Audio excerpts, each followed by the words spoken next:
Have you met your twin flame or have you met a narcissist?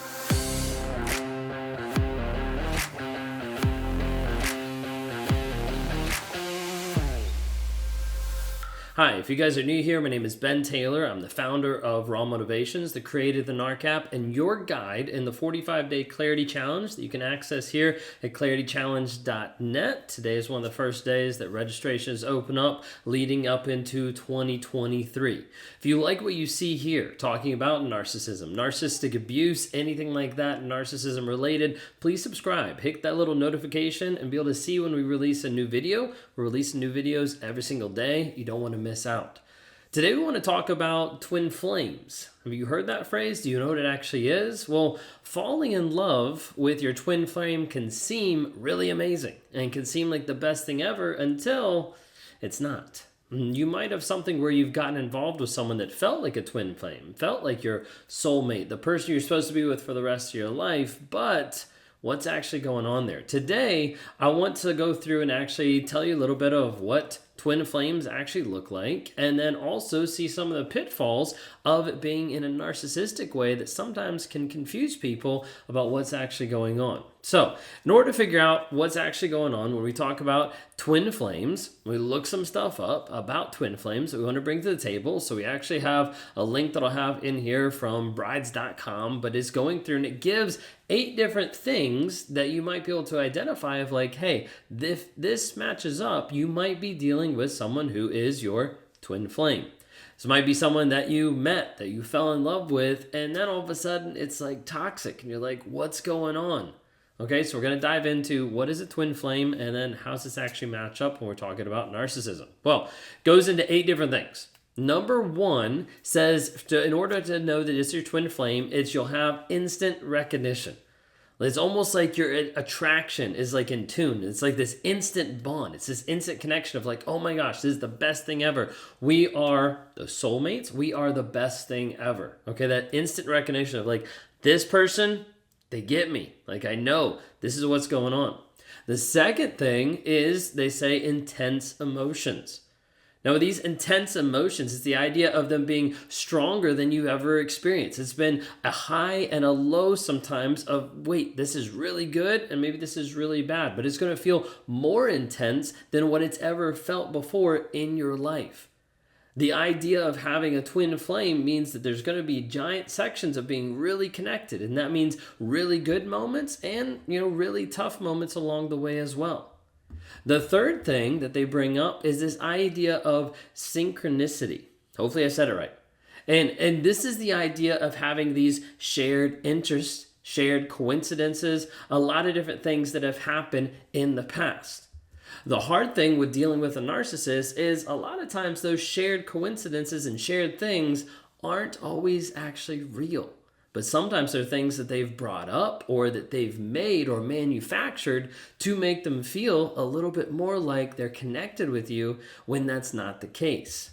When we're talking about twin flames, those are your top 3 that they list out. Number 4 is the idea of amplified insecurities or doubts.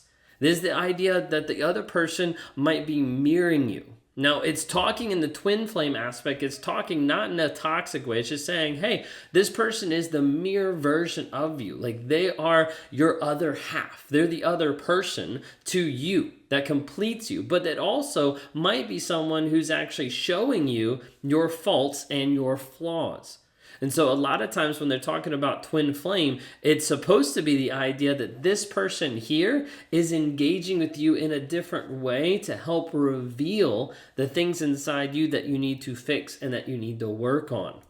The hard thing with this is a lot of times you have, from a narcissistic perspective, that person isn't coming into your life revealing the stuff that's inside you, but a lot of times projecting and pushing a lot of things onto you. Number 5, going into it, is the idea of feeling drawn to the other person. This is the idea of having a magnetic pull, almost like you're being like sucked into that relationship because you're so connected. It's so right, all those different types of things. And a lot of times the twin flame idea is talking on the spiritual level, on the spiritual side of what's actually going on. The hard thing with this is a lot of times that pull, even though it feels very magnetic and very amazing, sometimes that pull could be pulling you to toxicity and a lot of things going on there. Number 6 that talks about is oftentimes the relationship can be really turbulent. It'd be the idea of like it can be chaotic. The ugly part can not be that great. It can be pretty bad.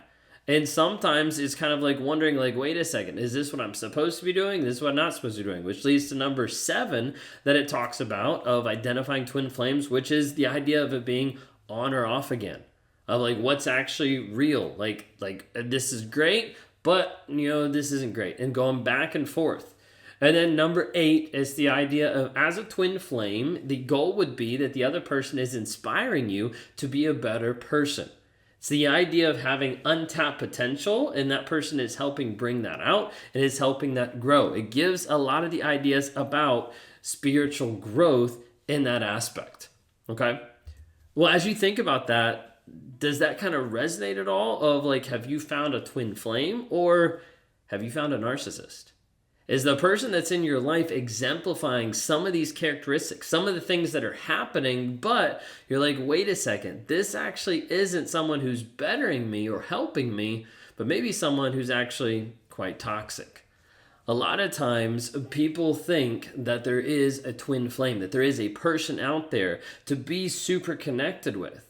And while that might be true for some people, for other people out there, when they get really connected with a toxic person, it feels like it's a twin flame. It feels like it's the best thing ever, but a lot of that is manufactured.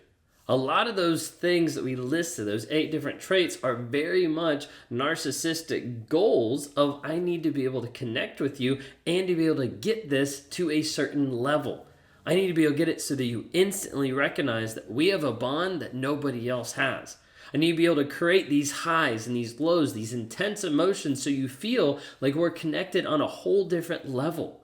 A lot of this goes back to the aspect of narcissistic grooming and engaging with people to try to get them connected and bonded, like a trauma bond, really, really quickly. If you haven't had a chance to be able to see some of my videos about narcissists grooming their victims, those are really key and influential in understanding sometimes the thought process and what's going on behind the scenes.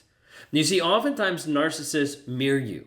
They mirror your insecurities. They mirror the things that you're struggling with to try to make themselves either look better or try to be able to hide their insecurities that they have of themselves and of things that are already happening on a day-to-day basis. Sometimes you'll find this with a narcissist who doesn't really know what they like, what's been developed, what they actually like, their hobbies, or what they actually want to do. It's like they have one and then they go to someone else and it's completely different. You're like, how does it make sense? They love this and now they hate this. Like, what's going on?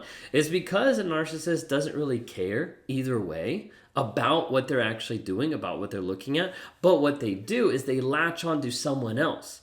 And if they can pull that identity and that piece of them with someone else, then a lot of times they'll hide their insecurities that way. Well, when we talk about building that instant bond and building that instant connection, a lot of times narcissists will use anything and everything. For me, a lot of times it was bringing up a small, simple moment, a small aspect of connection with someone and trying to get that connection to a place where it would be almost like exclusive or like a secret or something that only we shared. If I could do that, then I knew that I could create a little one-up, a little triangulation, a one-up between myself and other people to say, hey, this is a connection I have with this person that is more special, that is better than other connections that other people have.